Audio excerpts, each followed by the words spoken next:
un régime jamais questionné, d'alternance entre le travail et le repos. Et là-dessus, quand on commence à s'intéresser à ces questions, on se dit, mais finalement, sur le fond, pourquoi c'est aussi militaire? C'est-à-dire que d'un bout à l'autre de l'année, les bureaux commencent à la même heure, les écoles commencent à la même heure, alors que l'environnement, lui, il a sa respiration. On est dressé quelque part par la société, mais on garde quand même au fond de nous, heureusement, ces disponibilités à s'adapter, à se synchroniser avec un temps naturel. Donc c'est un peu ce qu'on vit parfois à toute petite échelle dans le week-end, mais bon, c'est tellement fugitif que le lundi matin, il faut se remettre dans le truc. Et quand on a un mois de vacances, sur le week-end, je ne suis pas d'accord, parce que je pense qu'on dérègle tout sur le week-end. C'est peut-être très, très discutable. On désynchronise tout, et du coup, le lundi, c'est fini, quoi. C'est dur. Et ça s'explique par la vitesse de resynchronisation des horloges qui sont différentes. Ouais. Du coup, elles ne se remettent pas toutes en même temps en synchronisation. Oui. Alors effectivement, vous parlez de mois de vacances, mais parce qu'il faut au moins 15 jours pour...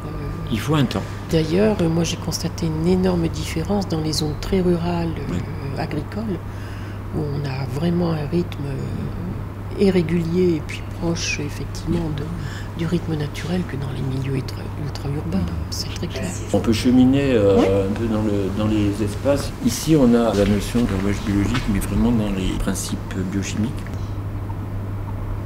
On vient dans le noyau. Et après, le cycle va recommencer. Donc là, on est vraiment... Bon, cette application, c'est plus pour des lycéens qui travaillent un petit peu sur les mécaniques. Mais en face, on a quelque chose de très accessible, qui est la notion d'oscillation. Quand on n'entretient pas le mouvement, il va y avoir un moment où il va s'arrêter. On est sur le principe vraiment de base, oscillatoire, qui fonde les horloges biologiques. L'année dernière, j'ai eu énormément de demandes via mon mail de lycéens pour les aider à faire leur TPE. Ah bah tiens, c'est une très bonne... Du coup, si on va nous créer un site qui sera adossé à l'exposition et qui pourra être en lien... sans problème. Si vous pouvez faire des liens. Sans problème. Ici, on a un jeu qui se joue à deux. Alors là, on est sur la thématique d'avoir une bonne synchronisation est un atout dans l'évolution. Donc on part des cyanobactéries. Et donc, sous la forme d'un jeu, en fait, on reproduit ce qui s'est passé dans l'histoire de l'évolution. Alors c'est assez intéressant parce que les cyanobactéries étant parmi les premières formes de vie sur Terre, c'est sûr que on voit bien que dès le départ, la synchronisation avec le rythme astronomique des 24 heures a été constitutif des espèces. Et du coup, le fait que nous portons aussi des horloges dans nos cellules, tout ça est lié aussi à une très longue histoire qui commence dès les premières formes de vie. Tout à fait. Qui ont eu besoin de s'adapter. Voilà. Alors, ici, on a l'explication de la lumière qui rentre dans le cerveau, le NSC. J'ai appris que l'œil ne servait pas qu'à voir, mais aussi à mesurer la lumière. C'est d'ailleurs ce qui explique que beaucoup d'aveugles ont pas mal de difficultés et de problèmes de ce point de vue-là, parce qu'il leur faut absolument d'autres facteurs de synchronisation, et ce qui n'est pas toujours évident quand même. Et ici, on a l'expérience de Michel Siffre, qui fait partie un petit peu de l'expérience fondatrice de tout ça. 1963. Donc on peut voir une reconstitution de sa grotte. On a reconstitué à partir des archives son environnement. Alors dans chaque espace, on a un dispositif comme ça. Je ne sais pas si vous connaissez Étienne Chalem, qui est chercheur à Strasbourg. Et on a la possibilité ici donc qui répond aux questions. Je m'appelle et puis vous avez des questions. D'accord. Tu as des questions et du coup on choisit une question. Une horloge biologique, ça sert à organiser les grandes fonctions dans le temps.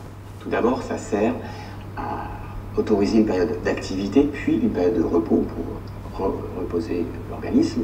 Et puis, ça permet également d'anticiper des événements prédictibles. Par exemple, chaque matin, le soleil se lève et notre organisme a un système interne qui permet, par exemple, de libérer le cortisol, l'hormone du stress, avant l'heure prévue du réveil, ce qui va permettre à l'organisme d'être parfaitement fonctionnel au moment où il se réveillera, effectivement. Chaque chercheur répond sur des points précis qu'on aurait envie de leur poser. Alors là, on passe au monde végétal. Donc, il y a pas mal de ça. Et puis, on a une première partie très accessible sur qu'est-ce qui se passe dans un jardin et sur le petit enfant, qui peut être garçon ou fille, et explique que dans son jardin, il se passe des choses extraordinaires et est-ce que c'est pas magique tout ça. Bon, c'est comme s'il nous parlait.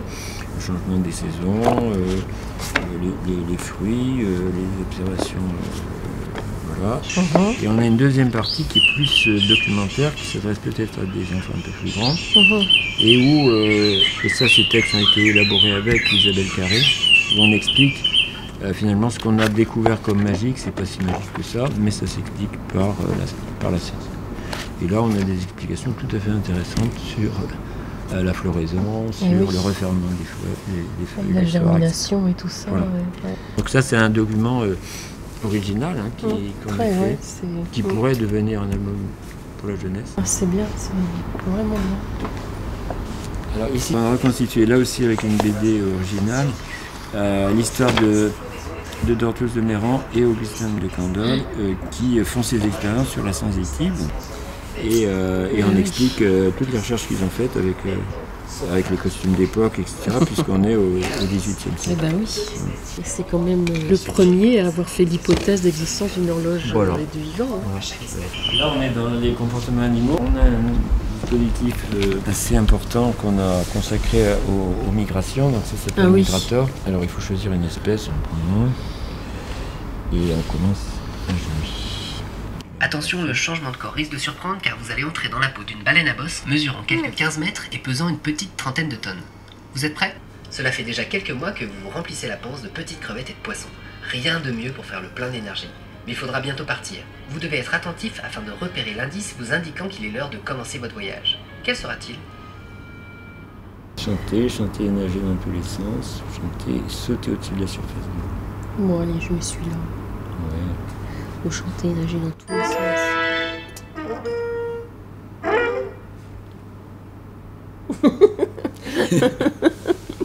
Et là, c'est quoi? Tout le monde vous regarde. Vous êtes le mammifère faisant la plus longue migration. Respect.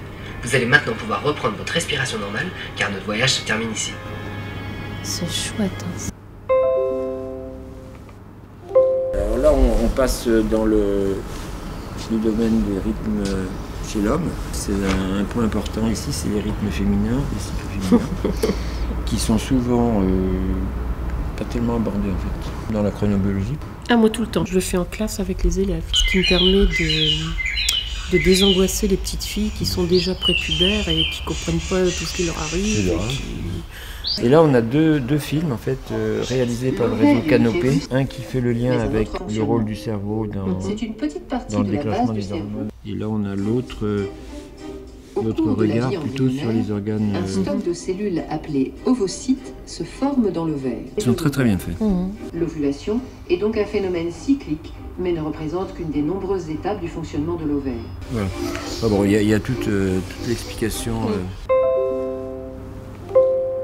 Dans une journée, il y a un moment où on a faim, il y a un moment où on a sommeil. C'est un peu l'idée que le corps lui-même est dépositaire d'une organisation du rythme. Donc il y a les horloges d'un côté, mais il y a aussi le rythme, j'ai envie de dire, incorporé, qui va s'exprimer.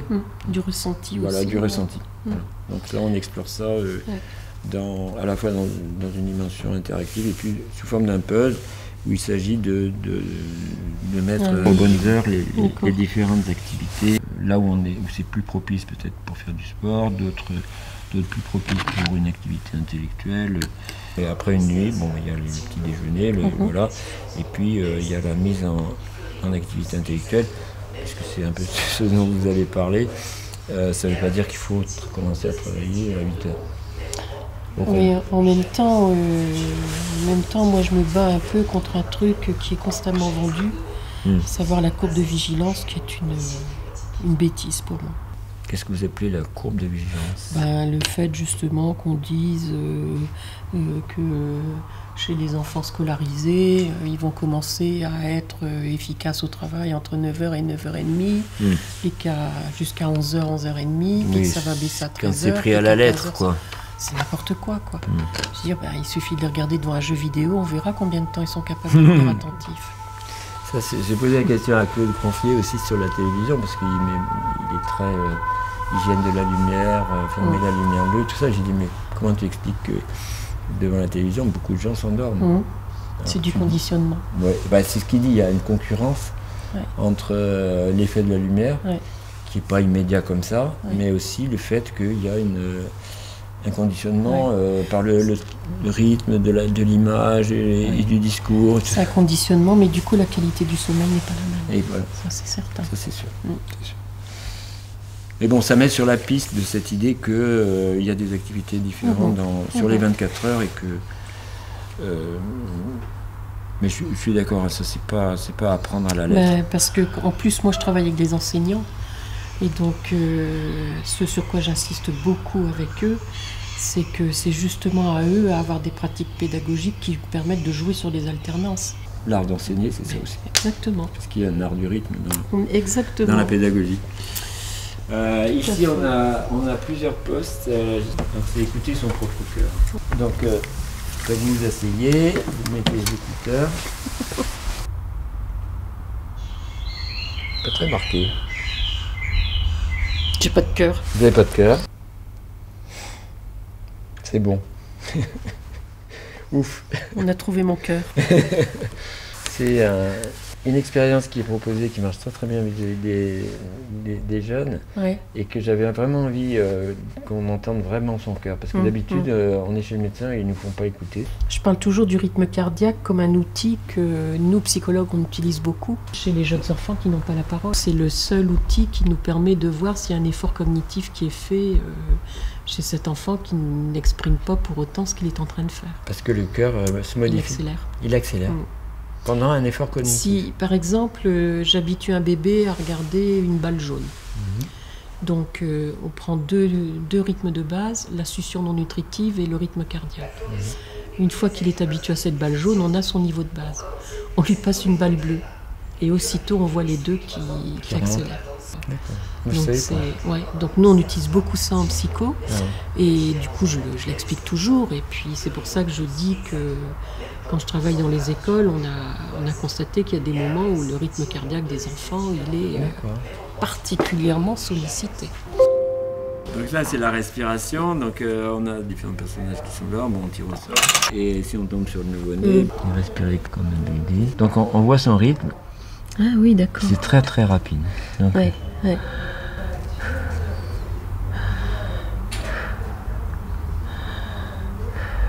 On propose de respirer à la manière d'eux. D'accord. Si j'avais choisi une baleine, c'est très très lent. Là on est en apnée carrément.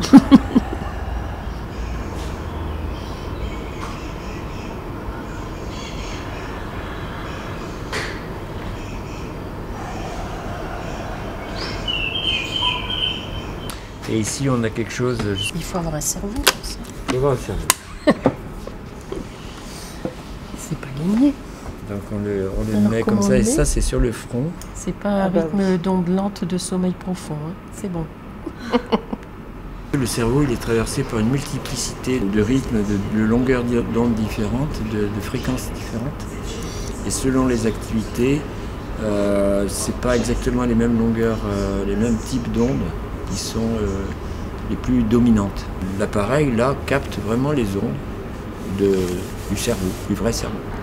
Donc déjà, ça, c'est une expérience intéressante.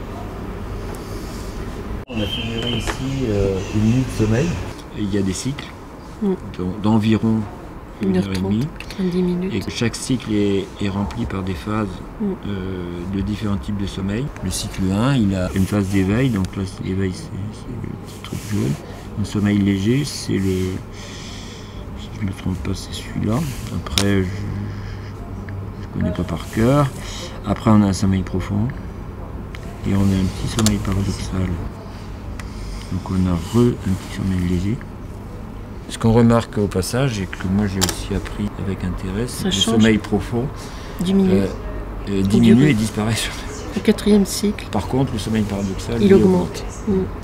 Donc c'est des notions quand même essentielles Mais oui, sur le sommeil tout à que fait. personne ne connaît. Maintenant que je sais, j'ai des cycles d'1 heure et demie, je ne dors plus exactement de la même manière. J'ai des petits réveils dans la nuit, je regarde mon heure, bon oui ok, c'est normal. Et ça facilite beaucoup justement un rapport au sommeil.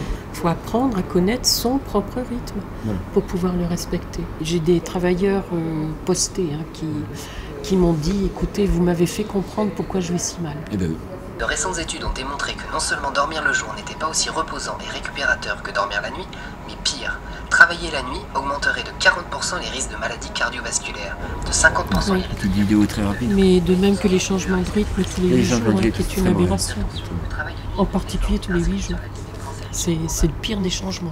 Voilà, puis on a un petit questionnaire qui est dérivé d'un questionnaire scientifique, j'ai appuyé dessus, et ça permet de... Bon, on remplit, on répond à des questions. Et voilà, on a un espèce de relevé, j'avais mis qu'il regardait la télé, donc il y a une petite explication de ce qui se passe quand bon, la télévision qui va te décaler, voilà ce qu'il y a dans ta chambre. Et ça pourrait être imprimé, c'est-à-dire que le visiteur pourra partir avec sa petite fiche. Voilà, on a fait. Bah, c'est chouette.